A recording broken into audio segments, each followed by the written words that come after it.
બોલો ભૈરવજી મહારાજ કી આજના શુભ પ્રસંગે ઉપસ્થિત વડિયા ગામના સૌ વડીલો, આજુબાજુથી પધારેલ સૌ આગેવાનો, માતાઓ, બહેનો, આજના શુભ પ્રસંગે દિયોદર જાગીરવતી આજના વડિયા ગામના ઐતિહાસિક ભૈરવજીના બાળ પ્રતિષ્ઠા મહોત્સવે આપ સૌને હાર્દિક શુભેચ્છા પાઠવું. જેમ આપ સૌ જાણો છો એમ અમારા યુવાનોની ઈચ્છા હતી કે બે શબ્દ આપની વચ્ચે કહું. તારે આવનાર 7 તારીખે લોકસભાની ચૂંટણીના મતદાનનો સમય છે.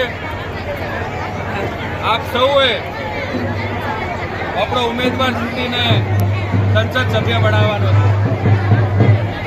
આપ સૌ જાણો છો એમ કોંગ્રેસ પાર્ટીએ ગેનીબેન ઠાકોરને ઉમેદવાર જાહેર કર્યા છે અને આખા જિલ્લામાં એક પ્રતિસાદ ઉભો થયો છે કે એક બાહોશ મહિલા કે સંસદ સભ્ય સુધી વાત આપણી ઉપાડી શકે, આપણી વાતને મજબૂતાઈ આપી શકે એવા ગેનીબેનના શબ્દો જે પોતે ફોન કરીને મને કીધું કે આપ વડિયા ગામમાં જાઓ એટલે આપ બે શબ્દો મારા વતી કહેજો.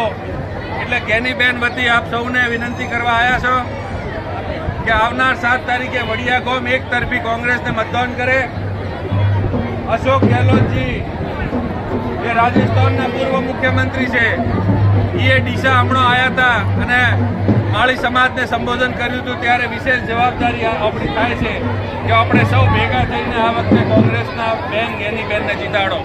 તમે 32 બાજુ 32 હવા જોવો છો કે અત્યારે પરિસ્થિતિ ગેનીબેન માટે ખૂબ સારી છે.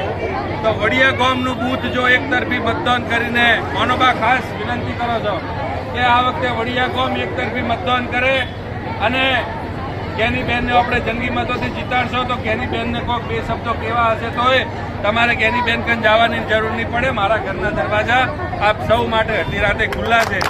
એટલે આપ સૌ કોંગ્રેસના એક ઉમેદવારને મજબૂતાઈથી જીતાડજો. એમ તો આપણે કોતરવાડાની તમારા જિલ્લા પંચાયતની આપણી એમ તો વહુવાળી કહેવાય અને અબારણાની કુવાસી છે. એટલે કોતરવાડા જિલ્લા પંચાયતના સમગ્ર લોકોને એક વિશેષ જવાબદારી થાય કે જ્યારે આપણા વિસ્તારની વહુ હોય અને ઠાકોર સમાજની એક પ્રભાવશાળી નેતા હોય તો આપણે એને મત આલીએ. 70 વર્ષમાં પહેલીવાર ઠાકોર સમાજને દિલ્હીની ઉમેદવારી કરવાની પ્રતિનિધિત્વ મળ્યું હોય ત્યારે હું આશા રાખું છું કે હેમંતસિંહ બાવો, ચમનજી બાવો, હરદરસિંહ બાવાએ ઘણા દુઃખ વેઠ્યા હશે, ઘણા ગઈઢીઓને ભેગા રાખ્યા છે, ત્યારે આપણો આ બધો ગામ વસ્યો હશે.